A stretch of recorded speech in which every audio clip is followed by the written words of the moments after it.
Bet that today, this is how to make an abstract painting. All right. It's Raleigh God in the building. You see, I got my little cut. I cut my hair. By the way, we got to upload this by 5, so let's hurry up a little bit. If you watched my last video, I taught y'all the infinite secrets to creation and the secret to infinite inspiration. Today, I'm going to teach you the infinite secret and the secret to abstract artwork and how to paint abstract work. Now, I'm not an abstract painter, but I am today. Welcome to the studio. This is where the magic happens. Okay? Let me speak up a little bit. The last video that I did, my parents watched, and they said, my mom literally was like, you need to stop drinking. You need to lay off the drink. And I was like, what you mean? She was like, me and your dad was watching your last video and you were kind of slurring your words a little bit.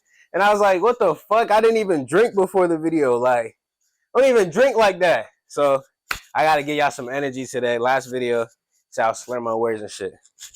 Welcome to the neighborhood. This is the neighborhood. I call this the neighborhood because I got a fucking mailbox in here and shit. Got all types of shit. You know what I mean? We got the dog in here. We got the little boy running away from the dog. But let's go ahead and cook up. We don't got that much time. All right?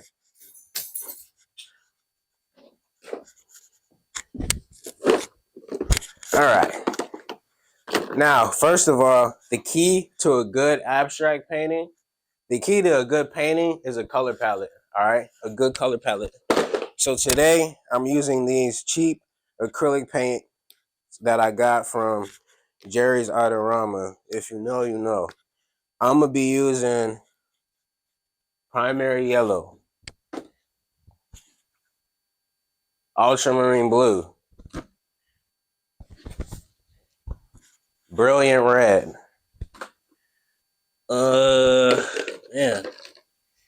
burnt umber, and let's see. I'm going to challenge myself. I'm not going to use black or white. All right? Black or white. If you're a painter, real painters know how to use just straight up colors. We don't use black or white. If you're a real painter, though. For real, for real. All right, boom. So, throw this blue on here real quick. By the way, I have no end goal in mind of this painting. I have no clue what I'm going to paint or what I'm going to make. But I'm an artist, and I just told y'all about infinite creation. It comes from inside. Infinite inspiration comes from within. So you don't never need any reference or anything. All you need is a brain and a heart. All right? Boom. Got my palette. Where's my little... Got my little tool here. So, palette knife. So what I'm going to do is, I think I'm going to do a face. I want to do a face. So I think I'm going to mix some skin tones real quick. Do a little skin tone. Some yellow.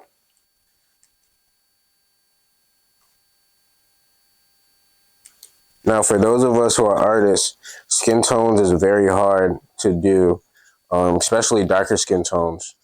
So what I do to get my darker skin tones is I take red, yellow, and blue. You mix that together. You get a really, really good brown right there. A really solid brown. Now, I'm not going to go sketch at all. I'm going to go straight paint to canvas. Straight up paint to canvas.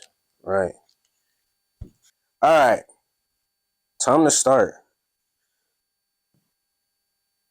Time to begin. We'll start off with this blue color and see where it takes me. Okay. So,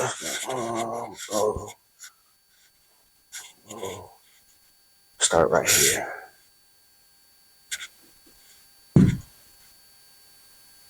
Usually I'll start off with like a circle or a head.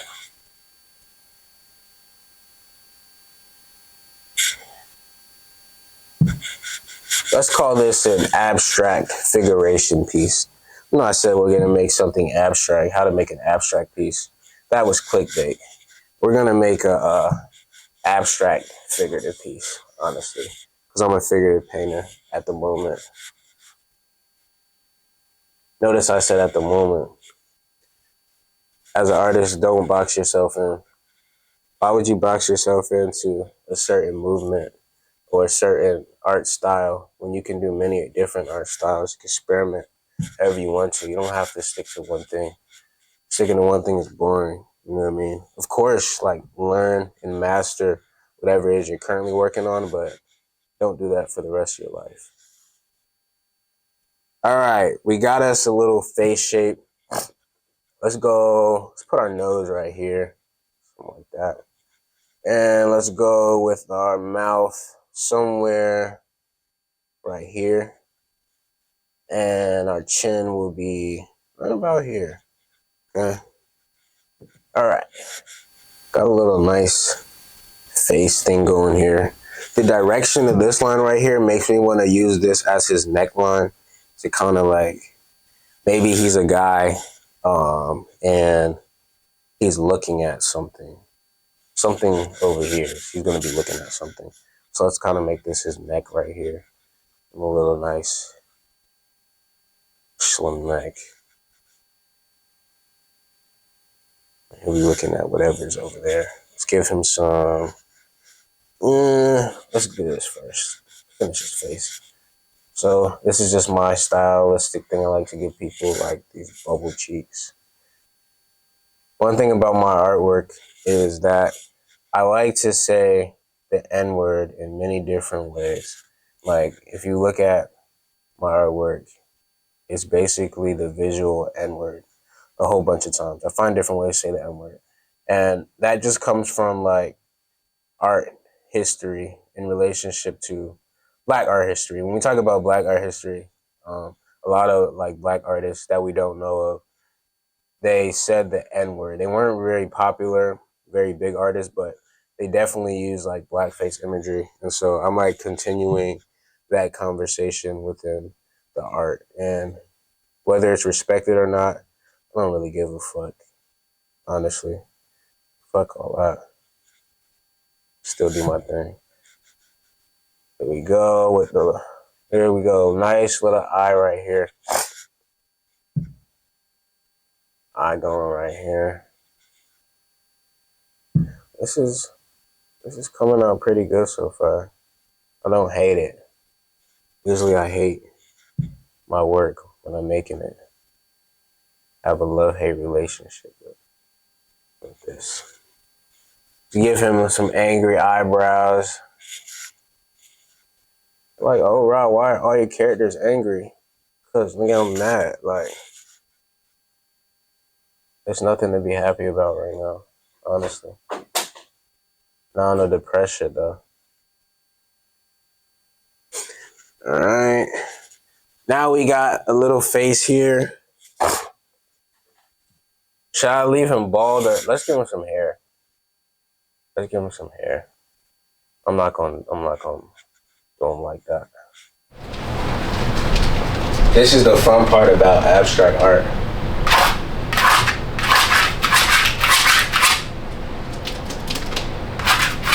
I told you we'd making an abstract piece. That means none of that figurative shit right now. Straight up abstract.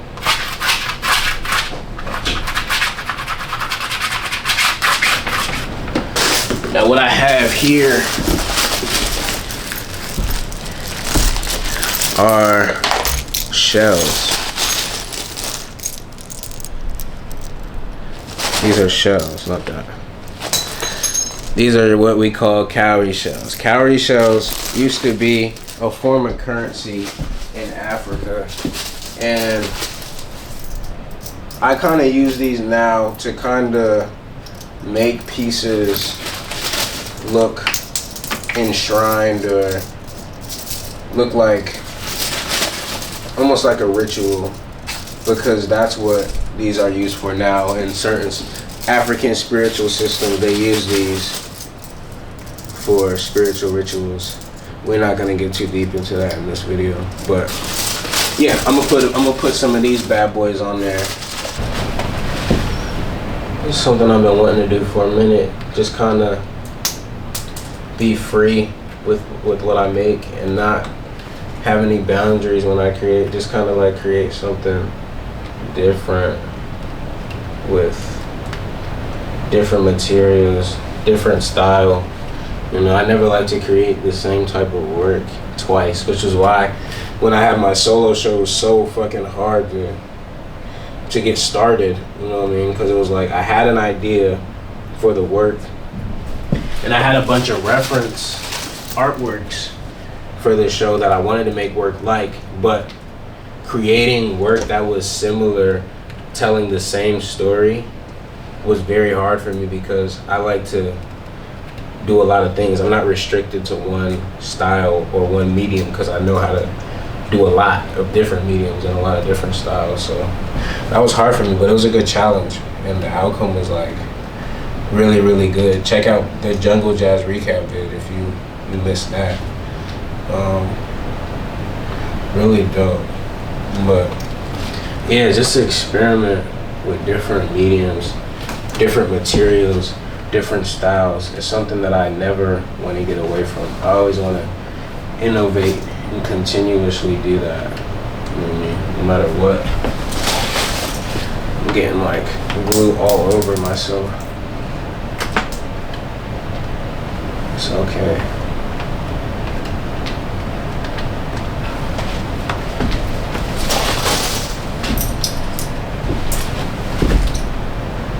White. Titanium white. Both of the colors. I'm using both of the colors I told y'all not to use. And I kind of like dissed y'all too and said like, you're not a real artist if you use these colors. And I apologize for that. I, myself, am not a real artist either, I guess. Because I am using both of these colors in this video. So, sorry for that. But we gotta use it because I want to make this gray color. Alright, I've been up on this painting for the whole video. I never took a step back to see what I created. So now it's time to see the monster, the Frankenstein, the freak of nature I just created. Abstract. This was how to create an abstract artwork. I think that was the title. Not bad. I'm pleased, very, very pleased with how this came out. I really like the fact that it looks like the character is the main subject of the painting. Like everything draws your eyes to the character because of the paint strokes. I'm very proud of myself. I'm not an abstract artist, but I stepped up to the plate today and I created something semi-abstract. I still had to add my little sauce in there, but semi-abstract. Yeah, that's what I got for you today. Thank you for tuning in. Make sure you check out some of my other videos that I got. Make sure you leave a like, leave a comment, subscribe, share with a friend, share it. A friend, tell a friend to tell a friend, tell a friend to tell another friend, and tell another friend to tell another friend to tell another friend. That's all we got for you today, man. Check in with us next Friday. We'll be back. Same place, same time, but not the same thing. Feel me? We out.